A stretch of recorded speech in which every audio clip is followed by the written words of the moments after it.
All right. Well, we're going to hope to win some things coming up in the next 30 minutes of the show. Win some bets courtesy of some recommendations from my guest, Teddy Covers, who joins the show every single morning here on Betting with the Bag. Teddy, good to have you with us again. How are you this morning? Hey, good morning, Ian. How are you today, buddy? Yeah, I'm doing good. It's a busy time of year, to say the least. I mean, this is one of those days we talked about. It's like you walk up to the buffet, doesn't matter what restaurant, there's so many food options to choose from. I want some of this, I want some of this, I want a little of that too. That's kind of like the sports bettor, what they're feeling on a day like today when you got NFL and college football and NBA and college basketball and of course NHL as well. So you got 5 sports all going tonight at once. But again, just because the buffet is there and gives you so many options doesn't mean you have to take every item of food at the buffet table, similar to the sports bettor. Just because there's all these sports and all these games and all these leagues taking place doesn't mean you have to bet every single one of them, nor should you. So be selective and try to find your value when you got these busy days like we've got today. We'll get to NBA with Teddy shortly. We've not covered the NBA slate yet. We saved that for Teddy joining the show, but we will start with football with Teddy as we always do. We've got Thursday night football, Teddy, Chargers and Raiders, flip of favorites as I mentioned earlier. Oakland was 2.5 home favorites at the open. Now the Chargers are short road favorites. Total's gone up from 47.5 to 48.5, 49. All of a sudden, as I mentioned, the primetime unders, which had been phenomenal. We've seen 3 overs now on primetime last week with San Francisco, with New England Baltimore, and with Cowboys Giants, albeit in fortuitous fashion with that one going over the total. But nevertheless, the primetime under streak coming to a halt last week, and bettors pushing this game up a little bit. This is a conflict game for me, Teddy. It's not a game I bet. It's not a game I plan on betting. I'll give Oakland credit in one regard. They're 4-4. You look at the 4 losses, Kansas City, Minnesota, Green Bay, Houston, all playoff teams. Those are the 4 teams that Oakland's lost to. So there's not a bad loss in that mix. They've been better than I thought. Their offense has been good. Derek Carr's been getting a clean pocket most weeks. Will he get a clean pocket tonight, though? Because we've got some offensive line injury concerns with Hudson and Brown for the Raiders, starting center and one of their tackles questionable for this game tonight. That could matter against what's now a healthy Charger pass rush with Ingram and Bosa now. Both their bookend defensive ends looking to get after the quarterback. And if they're shorthanded on that O-line, that could be a little bit of an issue tonight for the Chargers.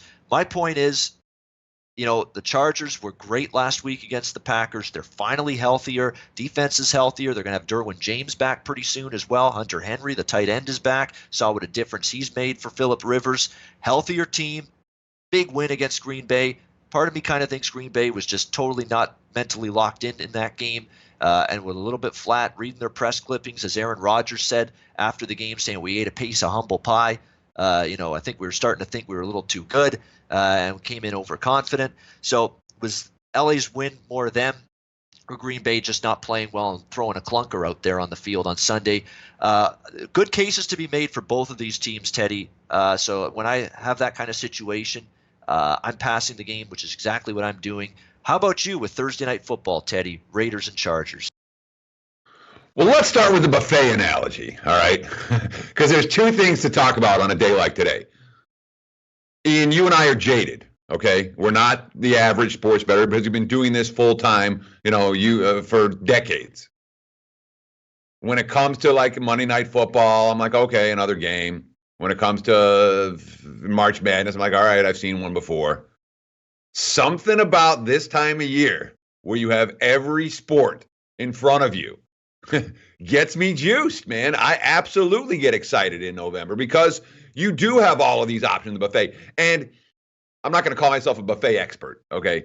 But my first couple years in Vegas, I was a big buffet guy. I was a single guy, and that was my big meal of the day. I would, find a lunch buffet and go in that dead period of the afternoon, and I would eat enough for lunch and dinner. And I would go to all the buffets in town and find all the deals and all of that. The strategy for buffets in Vegas or anywhere else is real simple. Before you eat one bite, you go through that buffet and you plan what you're going to eat. All right, I'm going to have some salad first, and that steak over there looks good. Oh, don't fill up on the fried food. Oh, and save some room for this. You go through and you figure it out. It's the exact same story with a betting card like today, okay? You have to eliminate things. No, I'm not going to get the macaroni salad, whatever it is. You have to eliminate things right off the bat in order to focus on the opportunities that are in front of you. When it comes to Chargers Raiders tonight, I'm just going to put this flat out. I am not buying the LA turnaround, okay? That the Chargers, who underachieved early because they weren't very good, have suddenly figured it out over the last 2 weeks, and now they're a good team that deserves to be road chalk. This is how they won the first game. Missed field goal, and it was a Bears missed field goal, and if you remember that game, the Bears were the better team on that day, and they lost the game. We'll just leave it at that. The Packers didn't show up last week. Flat out no-show game. They said they were flat. Rodgers said they were flat. Situationally, they looked like it might be a flat spot. And all of a sudden, the Chargers are getting all this credit, back-to-back wins, for beating a flat Packers team and winning on a missed field goal. I'm not buying it. I'm not buying. And there's all of this built that we've seen. Would they go 7-1 or 6-2? 1 year was 7-1, 1 year was 6-2 over the back half of the campaign. So we've seen these Chargers with Phillip Rivers and Anthony Lynn and company have some big second halves in recent seasons. That is absolutely being priced into this line. We talk about the Raiders' offensive line injury. That's my biggest concern about Oakland for tonight. Was reading yesterday, was reading this morning. It looks pretty good for both Hudson and Brown to suit up. That's the starting center and the right tackle. And if they both suit up, Oakland's going to have their entire offensive line healthy tonight, which is something they only had for like 2 quarters so far all season. So the offensive line might be better than we think it is, and I'm not buying LA. I've got a Raiders under 6 win ticket in my pocket. I'm going to lose that bet, but I'm going to make money on it because I'm going to be betting on the Raiders. This team's a lot better than I thought they were on the opposite side of the football. Defensively, the Raiders' stats stink. Absolutely stink. Go look at who they played. From a strength of schedule standpoint, no one's faced a tougher schedule than Oakland so far. They played all of these really good offenses and really good teams and et cetera, et cetera. And even with that, they've been good against the run. It's the pass defense that struggled, and maybe the pass defense struggles tonight, but I think Oakland's the better of the 2 teams catching points. I took the Raiders plus put them in my pocket. All right, liking the Raiders tonight. Teddy covers against the LA Chargers. Like I say, the Oakland's losses have been to teams that are going to be in the playoffs. Those are the 4 teams they've lost to: Kansas City, Minnesota, Green Bay, and Houston. They're all going to be playoff teams. Not a bad loss in the mix for the Raiders this season. The Chargers, do they have a run in them? I know they fired Ken Wisenhunt, the Steven Steich, the new offensive. I didn't see a big difference in that offense just because of the offensive coordinator change last week from the Chargers. So Shane Steichen, that's his name. They're the new offensive coordinator for the Chargers. It still seemed like not big tweaks, not big time adjustments to the playbook from what I saw last week. They just happened to win that game, and the defense was a big part of it. And Green Bay being flat, as Teddy alluded to, might have been a big part of that. And the humble pie quote from Aaron Rodgers stands out as a clear sign that, hey, Green Bay wasn't locked in mentally to that football game to the level they should have been. So we'll see if Oakland can get the jump. Yeah, I was just going to, thought I heard Teddy say something there. But yeah, Oakland for Teddy covers tonight in this game. We'll turn our attention now to college football. 2 games in terms of college football. Lafayette, Coastal Carolina. Lafayette laying 14 on the road, total 58 in this game. Coastal Carolina, a crazy game with Troy last week, coming back to beat the Trojans. That game was back and forth, a wild one in the Sun Belt. But, I think Lafayette's a better defense than Troy. Let's see if Coastal Carolina's offense can move the ball in this one. Coastal Carolina still to me is a hideous defense, one that Lafayette should score against. But, again, Coastal Carolina's a slower-paced team tempo-wise. This is one of those games where it's, in terms of the side and total, where the numbers are right now, Teddy, could make a case that for either Lafayette covering or Carolina covering, and I could probably say the same with the game going over or under. So I'm not involved in this game. You got any take on Lafayette, Carolina tonight? I'm not involved in the game either. If I would be playing, I'd probably be laying. And it's a simple fact. Okay, Louisiana Lafayette on offense runs for 288 yards a game. Only Navy and Air Force are better. Okay. So you have one team that can and will run the football. Trey Rogers, Elijah Mitchell, been monsters. Rogers averaging 8.4 yards per carry, number 2 in all of college football. Mitchell's got 12 TDs. That leads the Sun Belt, number 8 nationally. They get in the end zone and they run the football, and they're facing a defense that does not do a good job at stopping the run. And you say what you want about the Chanticleers. This is not a team that I trust to stop the run. And if I'm going to bet against one of the elite teams in the conference, a team that does play defense in a conference that doesn't have a lot of defenses, their opponent better play defense, be able to stop what they do. I don't think Coastal Carolina can do that. So it's Raging Cajuns or pass, but the price is right. I'm not going to lay 14 on the road in a weeknight game against a pumped up opponent that's, found a way to win a wild game last week and thinks they can do it again here. So slight lean to the over. I guess if I had a free bet, I'd probably look at the over as well as the Raging Cajuns. But because I do think that that La is going to get theirs. I worry about Coastal Carolina getting theirs, and that's what's debated side total, and I'm not involved. All right, next game in the AAC is Temple, South Florida. We've got Temple 1.5 point road favorites, total 49.5 in this game. Look, and I know there's people in the chat that have chimed in. What's going on here? Why is this number where it is? And I understand there's fear, there's trepidation. What's going on? I don't buy into mouse traps. I don't buy into fishy lines. I don't buy into any of that nonsense and gibberish as far as I'm concerned. The way I see this game, and I said this earlier, is I trust Temple a lot more than I trust South Florida. I bashed Charlie Strong from here to Kingdom Come ever since he's been here with this South Florida team. Again, I'll recap the wins here for South Florida. Can you tell me any of these wins were good wins? South Carolina State, FCS team. UConn, bottom feeder. BYU when Wilson, the quarterback, was hurt. Oh, and they were outgained by 124 yards USF in that phony, fraudulent win over BYU. And the other win was East Carolina, another team that's had a disappointing year. Those are the wins for South Florida this year. Not a win. Let's not forget they got destroyed by Wisconsin. They got beaten by Georgia Tech, who's completely rebuilding this year. This is not a team I have any sort of confidence in, and not a team I want to back right now. Temple's been one of those teams, Teddy, that I've had a good read on, side and total. I think most of the times I've gotten involved in a Temple game, I've won this year because I took them against Georgia Tech, laying the points, they won. I took them against Memphis as an underdog. They won that game outright. I took overs in their games against SMU and Central Florida, and both of those games flew over the total. I didn't bet the side in those two games. I think tonight I'm getting back in on the side in this game and laying the 1.5 with this Temple team. I mean, you look at Temple, they faced UCF, SMU, and Memphis the last 3 weeks. Three of the best teams, three of the best offenses in the AAC. It's going to look like a slow motion paint, waiting for paint to dry offense facing South Florida compared to facing those three teams you just got through in this game. Now, I'm not the biggest Rod Carey guy from a coaching standpoint. In fact, there's a lot more coaches I would have faith and confidence in.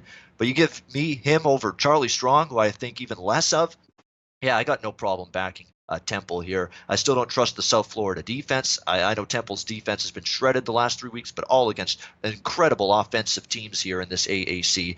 I think this is the right spot here to get in on Temple. What's your take on this one? And you're first of all, I'm with you as a first play. I think I gave out on Monday morning on the show that I like Temple minus the point. They were minus. I think I'm at 1 or 1.5. 1.5, just like you. I didn't get the 1. If they win by 1, I'll be pissed.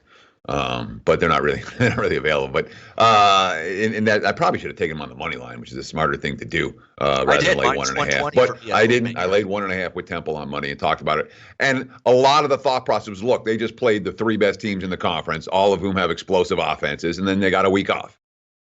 And the best part, you say, why is this line where it is? Okay. We can ask the same question about the Browns and the Bills or any other, I mean, there's always there's head scratching lines every week. Why was Purdue laying at Northwestern? And now people ask me, why is Northwestern laying against Purdue? I mean, there's some head scratchers, but every line is there for a reason. I can't say there are never mistakes. There are rarely mistakes. And when you see a mistake, it doesn't last till Thursday. So there's two-way action on this game at the current price because Temple's statistical profile was brilliant. And then they faced the three best offenses in the league, and SMU scored touchdowns. I think they forced one field goal in that game. They didn't force any against Central Florida. Both teams gained, well over 600 yards of offense. And Temple's pretty-looking statistical profile now looks just like South Florida's when you look at the season yard rankings and the yards per rush and the yards per rush allowed. Not a big difference between the two teams anymore. I think that's as much schedule-related as any other factor. I think Temple is primed to bounce back strong off those two bad losses and a bye, And I think they are the better of these two teams. And I laid the point there and a half right with you, Ian. So we're on the same page on this one. All right, both liking Temple. Yeah. People in the chat scared of Temple a little bit on the road. Yeah, they've had some clunkers on the road, but the Buffalo loss was a crazy flat spot, I think, for Temple a little bit. They just didn't play well that day, made mistakes, turned the ball over. It was just a absolute mishmash of mistakes for the Temple Owls. One little thing, Ian, if I can jump in real quick, I just want to say that there's one other big issue that's in Temple's favor. South Florida, I think their quarterbacks have been sacked 29 times this season. Their protection hasn't been good. And their red zone execution is hit or miss. Temple's red zone, I mean, prior to these last two games against the explosive offenses, Temple's red zone defense has been phenomenal. And they're a team that can get after the quarterback, which is bad news against a team that has allowed sacks in bunches on several occasions this season. And to me, it's as cheap a price as I've seen all year betting against this South Florida team. So I don't mind taking advantage of that. So Teddy and I both like a Temple there. Let's go to, you know what? I've known you for a long time, Teddy. We've known each other for a long time, and I'm pretty darn sure, you can correct me if I'm wrong, you'd really, going back to when it was sports memo days, we're really not sure, or I'm pretty sure I should say that you don't really get involved in college basketball until Thanksgiving and beyond. So is it okay if we skip that? Yeah, there's not much college hoops. I mean, there's a really short card in college hoops today. And again, yesterday I gave 4 teams right off the bat that are bet on. I gave 3 bet against. Was Michigan, Auburn, and Nebraska, and 1 bet on, which was South Florida. And that's my initial take in college hoops right now. And there were a couple more that I got yesterday, but I'm going to hold off on those for a day or two. We'll get to them. Don't worry. But yes, you're absolutely right, Ian. As it went that Thanksgiving weekend and the post, I mean, honestly, my favorite time for betting, that's why I get into it every year. After those Thanksgiving tournaments where everybody looks great, everybody looks awful, and the markets overreact to everything, there's a lot of money to be made on the fade from teams that look great over Thanksgiving and teams that looked awful over Thanksgiving, and the markets just totally overreact to all of that crap. And that's why I love betting post-Thanksgiving basketball, and that's why I wait until after. There's just, with the big buffet that we're offered, there's only so many hours a day, and I just cannot do what I need to do to be confident in college hoops to pepper the board with wagers at this time of the year. I give it a couple of weeks. All right, good stuff, good stuff. Matt Randall, again, his taint play of the day in college hoops. Winthrop -1. It's up to 3.5. Great closing line value. That's half the battle right there. You beat the closing line, and you're doing something right. And Matt Randall looks like he's going to do that with that Winthrop play against Hartford in college hoops tonight. All right, so we'll turn our attention with Teddy to the NBA. Again, we have not hit the NBA yet on the show. We'll get to this NBA card now. Right at this point in time. Just a light card tonight on the NBA schedule. That's usually the case when we're talking games on Thursday nights throughout the course of the season. So we'll start with Boston taking on Charlotte. We've got the Celtics laying 7.5 on the road and taking money as well. Total 215, 215.5. What a bizarre game. I was doing in-game live Tuesday night, and on that show, Charlotte and Indiana were playing at the time.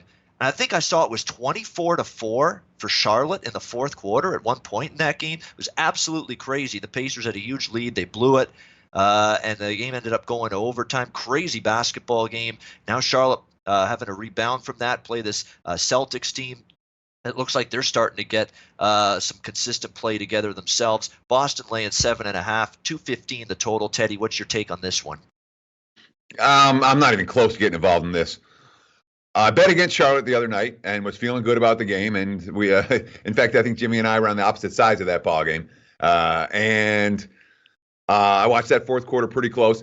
And a couple of weird things happened with Charlotte in that contest. I mean, the weirdest thing was that a lineup that Borrego had never used before, that he wasn't planning on using, caught fire, and he left them in the game for the entire fourth quarter and overtime.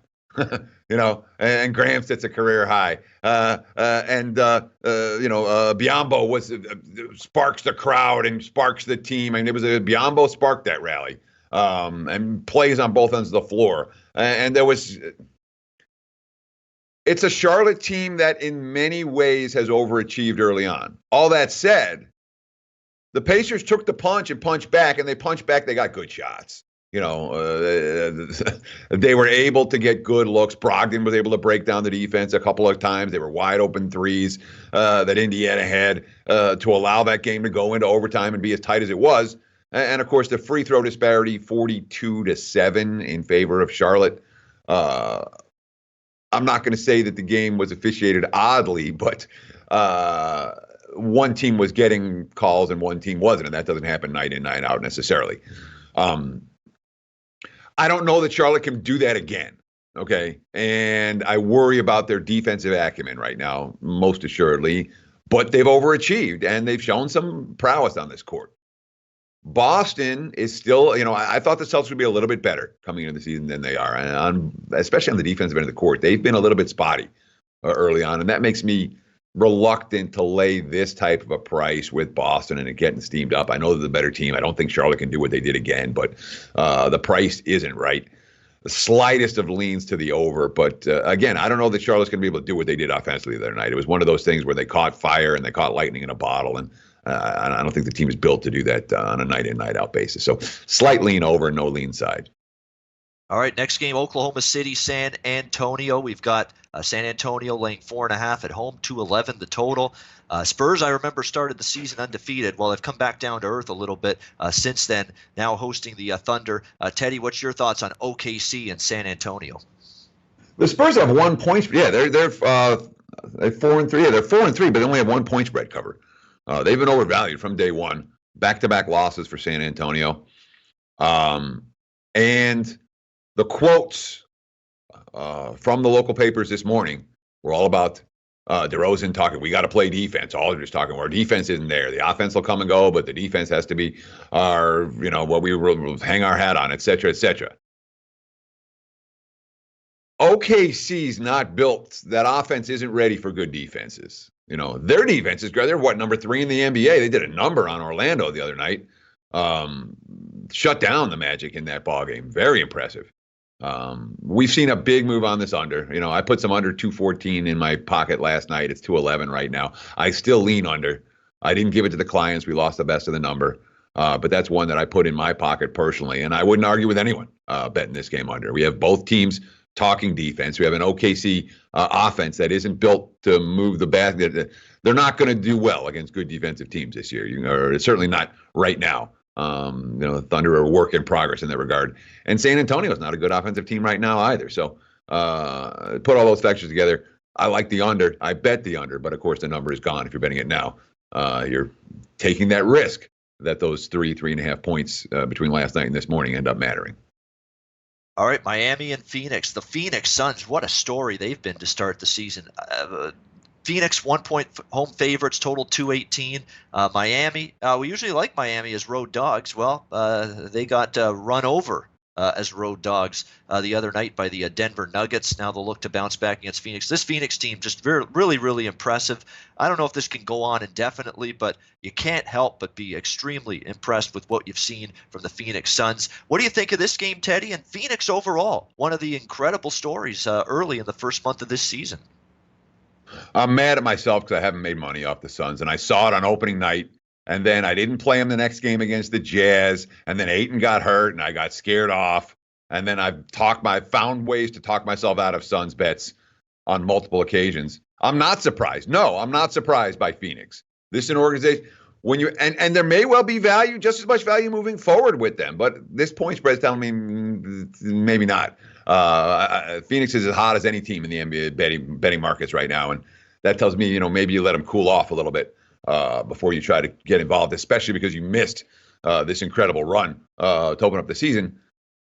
But when you have a bottom feeder franchise, and the Suns have been bottom feeders, okay, bad organization, bad personnel decisions, bad management, bad coaching, and then all of a sudden a couple of things fall into place. You find a coach who bonds with the players and they're buying into what he's saying. You get some veterans on the team. You find a point guard, Rubio. You ask me what's the Suns? You saw it in game one, Rubio. You have a point guard who's not interested in scoring, but is interested in finding his teammates. I thought that the loss of Booker might be really huge, and the loss of Booker actually helps this team because now Booker was holding on to the basketball a little bit too much. They're playing defense. They're buying into Monty Williams. They're bet on it. So I'm not surprised. I'm not, oh my God, Phoenix. But the whole point is that when you have a bottom feeder that gets better, that gets respectable, there's a ton of money to be made with those type of teams, like the Raiders in the NFL, perhaps. bottom feeders. Maybe this year they're respectable. Those are bet on teams. And Phoenix, from bottom feeder to respectability, that might, there's two great profit areas. That's from bottom feeder respectability, and then from respectability to elite. And when the teams make that jump like Milwaukee did last year, you make a bunch of money with those type of teams. Phoenix is that type of team. They're one way for me. I'm not stepping in front of them. But Miami off the no-show loss, and Miami may well be the better team, makes me a little bit reluctant to back Phoenix here, especially, again, because I haven't made the money that I should have made with the Suns over the first few weeks of the campaign. Pass. All right. Pass for Teddy and Miami Phoenix. Final game on this NBA slate, Portland Trailblazers, LA Clippers. Clippers in back-to-back mode after the Bucks game last night. Another national TV game for tonight. And this one, Kawhi will be in the lineup. I know Doris Burke's quote about it being ridiculous that Kawhi and load management's already an issue this early in the season got a lot of play and a lot of media coverage yesterday. Clippers 5.5-point home favorites, total 230, 230.5 in this game. Very intriguing Western Conference matchup here, Teddy. What do you like with the Blazers and Clippers? Yeah, I'm not amused by the announcers and the Twitter and everyone going off on the players. You know what? Dude won a title. He brought a title to Toronto, okay? To Toronto, all right? And he did it because he was fresh for the playoffs, yep. What's that? And he did it because he was fresh for the playoffs from resting so much in the regular season. Had that extra energy. Yeah, sorry that it's happening on your national TV games. Guess what? Don't schedule your frickin' teams on back-to-backs for your national TV games, and you won't have this problem. From a betting standpoint, I don't know what to do with it. I'm starting to think that Portland stinks, maybe, but maybe it's a little bit too early to think that. But I shouldn't say stinks, but because with Lillard and with McCollum, they have scores. They're gonna the backcourt scoring is there. Their front court play has been abysmal. And with they lost 3 out of 4 since Collins got hurt. And obviously they're still waiting for Nurkic to get healthy. And somebody else out in their front court, too. I mean, it's been a real problem for them. They're getting out-rebounded every game. And they're not able to get low-post stops. They're not, the rim protection hasn't been there for the Blazers. So they're not a team I'm in a rush to get to the window with right now, even off that bad loss to Golden State, which, in theory, is supposed to be a bet-on spot for a team like Portland. The Clips situation off of this back-to-back versus the last time when they were up in Utah and they returned home is different. Because last night they fought. And they fought right down to the wire in that ball game.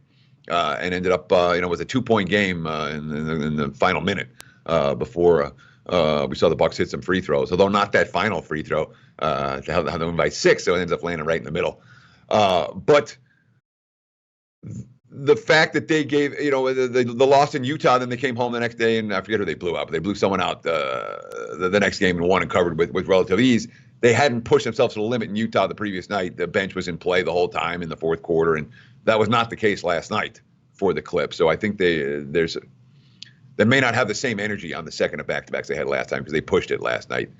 So hard game for me. The Clips may well be a lot better than Portland, and I continue to be impressed with LA night in, night out. But the only bet I made tonight, the only actual wager that I've made was on that under in the Spurs Thunder game. And again, that total has already been bet down a fair bit since I made that wager. All right, I feel like in the chat now with about 10 minutes to go before we wrap up the show. Questions time. Come one, come all. If you've got questions for Teddy for anything NFL or college football this weekend, now's the time to post them in the chat, and I'll send them Teddy's way for the last 10 minutes of the show. Before that, Teddy, obviously day in, day out with Jimmy, you're mentioning what plays you've made in college football and NFL, and you're adding day by day between yesterday's appearance on this show and this morning, Teddy, any additions that you've made in NFL or college football. So yesterday I said that right after the show I was going to make 2 bets, and I made them right after the show. I bet Minnesota, the Gophers, +7. I bet LSU +6.5. I also put Iowa, the Hawkeyes, into my pocket at +9.5. I don't think we're going to find +10s in that game. I was kind of hoping and waiting, and I decided to stop hoping and waiting and make it a bet. 193, Iowa +9.5. And my thought process in that one is twofold. these two teams are tied in the standings right now. And I understand that Wisconsin came in with a whole lot more hype and a much better start to the season and all of that than Iowa did. But the road to the Big Ten championship game is just as open for Iowa as it is for Wisconsin. And for me, it comes down to one fundamental factor.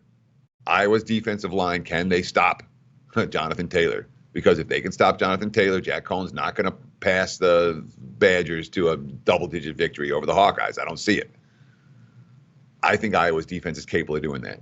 I don't see, their numbers have been good all year. I haven't seen anyone run the football successfully against Iowa for extended stretches this season. Boy, the quotes out of that locker room, reading the local papers, the quotes were, we like matchups like this. We think we'll be successful. And that was the senior leaders on defense. I think the Hawkeyes are live. Plus 9.5 is in my pocket.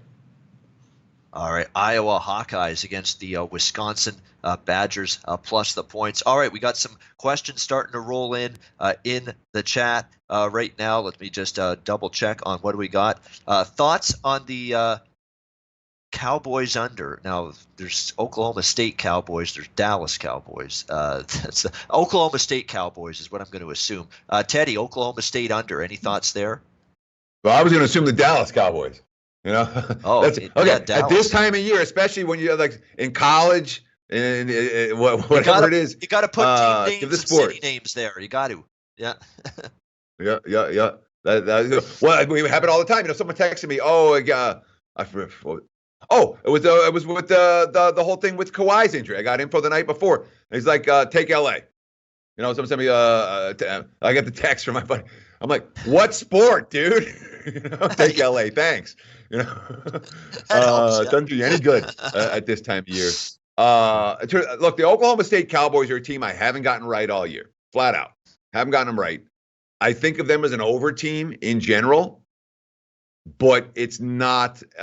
When it's November and this is a team, okay, but I was wrong here, I was wrong there, I was wrong there. Those aren't teams that I'm really going to be focused in on and locked in on at this time of year. I'm just not. I'm looking to, when it comes to November college football, the teams that you had the good reads on, you were just talking about you had a good read on Temple all year. Those are the teams you're looking to back. The teams you're like, yeah, I lost betting on them here, and then I lost betting against them there. Those are the teams you're like, all right. And for me, there's a fair bit in the Big 12 like that, unfortunately. That has not been my best conference this year, and that is not a game that I put a lot of time into. All right, Washington State versus Cal. That's the Cougars and the Golden Bears, Teddy. What do you think of that one?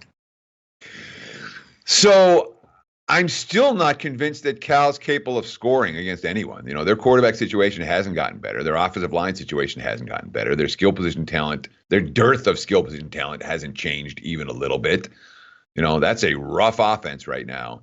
And for as good as they are defensively, they've been wearing down. So I guess if I'm playing, I'm laying. It's Cougs or pass for me. And that's really the only way I would look in that game. Cal's defense has had some success against Washington State in the past. Maybe the under would be there to look, but not with this total, man. Cal totals, the markets aren't sleeping on Cal totals anymore. Not a game I'm going to get involved with. Good luck if you do. I know I don't want Cal.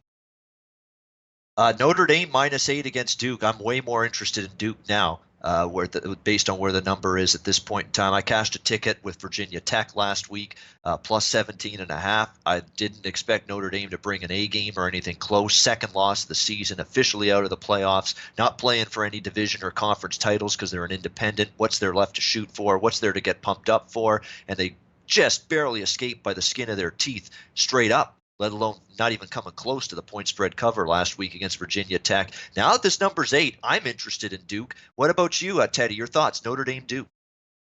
I've gone back and forth on it. By the way, we have a line now on the Chiefs. That's going up across the board. Kansas City, 5.5/6, total 48 against Tennessee. That number's just popping up. You can look at your SBR live odds page and watch them pop up. And now I got distracted, which Notre Dame Duke. So my first lean was the Irish are cheap at 6, and they were cheap. That's why the line moved up to 8. That they were too cheap. And then, and the thought process was one, there's respect for Notre Dame, but there was also some disrespect for Duke in there and Duke's ability to step up in class against the most athletic teams that they face. And, the ACC this year, you can put a lot of these teams in a bag and shake it up. And from a powering standpoint, it's amazing how tight this conference is, where there's not a huge difference between your Boston College, your North Carolina, even your Virginia is supposed to be good, and your Virginia Tech who's not supposed to be good, and on, and on down the line. There's a lot of teams that are really bunched up, and Duke, of course, in that range as well. And it's a step up in class game, and I haven't been impressed with Duke's ability to step up in class. So my initial lean was towards the Irish, and then you really start looking at Notre Dame and you're like, is this a team we want to be laying more than a touchdown with on the road with the bubble burst? And I mean, Virginia Tech had a third string quarterback last week, and they've won for a couple of calls, a couple of, real dicey calls. Virginia Tech probably wins that game, so, and then the bad loss to Michigan, and it's like, can Notre Dame bounce back and win by margin? So I got back and forth. I'm not going to get involved. All right. And someone asked quickly about Temple, South Florida, the total in that game, over or under. You got any lean in that direction, Teddy? Well, I'll tell you what. Give me just 1 second here. The markets and the sharp money is no, that's the other game. The sharp money was really leaning over in the Lafayette game. For what it's worth, the sharp money absolutely likes over in Lafayette, Coastal Carolina. I don't have a strong take. I guess if the Temple side is not a side that correlates with a lot of overs. Okay. So there's at least some modest correlation between Temple and under in this game. If USF gets in the 30s, Temple's not winning and covering. I trust the Owls defense. I trust their red zone defense. I trust their ability to get after the quarterback. So I guess I lean under, but it's not something I bet. All right, lean under, but not something you got involved with. All right, good stuff. NFL, college football, I'm a little undecided. I'm up in the air still with a lot in college football, so I'm gonna refrain from giving out what I'm on for sure right now. I will be on Charlotte UTEP over for sure. I've been riding these Charlotte overs, and Kyle Oxley back at quarterback at least gives UTEP some semblance of an offense against a bottom tier defense. So that's one we've definitely got locked in, but we've got lots up in the air. Right now, NFL-wise for this weekend, I can tell you right now, I'm definitely going to look at Buffalo +3 against Cleveland right now. I know Buffalo on the road can still be a little shaky to trust them, but Cleveland has that look and feel of a team that's just falling apart all around them right now. I'm going to give, I think, Cincinnati a hard look, believe it or not. +10 against Baltimore. A.J. Green back. I mean, Ryan Finley, say what you want. It's not like Andy Dalton was lighting it up for that team, and it's a dubious spot for Baltimore off the huge win against New England. So I'm kind of interested there. Seattle, San Francisco. Kind of looking at San Fran maybe in that game, but I'm not so sure yet. But that's the NFL for me as of right now. Again, it'll be a lighter NFL card for me at this point in time. So that's that. Teddy, we're getting the hook, unfortunately. That by the way, before we wrap up, I want to throw out my CFL out there because this is my only time on this show. I'm locked in with the CFL division semifinals already. I'm on Montreal money line against Edmonton. I really like that one quite a bit. Edmonton has one win against a playoff team this year, and that was against Montreal in week 1 right after they fired Mike Sherman. It was chaos for the Alouettes going into that season opener. That's the one win out of 8 wins for Edmonton this year. Only win where they've beaten a playoff team. All their other wins were against BC, Toronto, and Ottawa, the bottom feeders in the CFL. I think Montreal wins that game. I think it goes over the total as well. And I like Winnipeg +6 against Calgary. What's Calgary's point spread record this year, ATS, when laying 5 points or more? 0-for. How about 0-6-1 against the spread, laying 5 or more? Calgary, every game against Winnipeg's been down to the wire, close games decided by 4 points or less. I think the playoff game Sunday will be more of the same. Give me Winnipeg +6 against Calgary. Zach Collaros against Bo Levi Mitchell should be one hell of a quarterback matchup in that game. Teddy, we got to wrap it up. Thanks as always for joining me on the show today and every day here on Betting with the Bag. You can find Teddy on Twitter at Teddy_covers. Teddy, good stuff as always, my friend. Have a great night and good luck with your wagers. Hey, thanks so much, Ian. Good luck to you as well. And for what it's worth, I've got 2 CFL sources. You're one. My other CFL source also likes Montreal. They like them a lot.